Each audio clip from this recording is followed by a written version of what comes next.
Donde quiera mis hermanos me acompañan, el borrego por delante. Desde las Torres Gemelas y Chicago me están entrando llamadas. Carolina del Norte y otros estados, la racita anda enfiestada.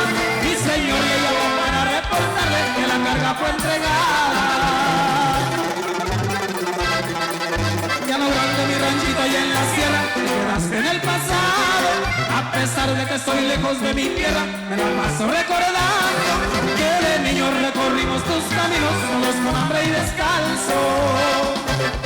Suena bonito, primo. Con Carolín, créeme.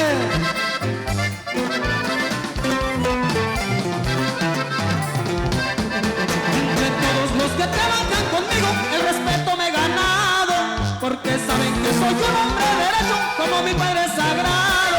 A mí nadie me viene a dar una orden, yo soy el que la reparto. Un mensaje para la gente de la sierra, los que surten mi negocio. Hay que sacarle todo el jugo a la tierra, seguimos abriendo pozos. Sigan sembrando esa bolita que llora, por ella soy poderoso. Un saludo para los que me rodean, mis hermanos y mis primos. Saben que siempre los llevo donde vayan, somos más fuertes unidos. Especialmente para el jefe que es mi padre, y su nombre no lo digo. Una cosa que mi padre me ha enseñado es ayudar a la familia, compartir lo que Diosito nos ha dado cuando el que necesita.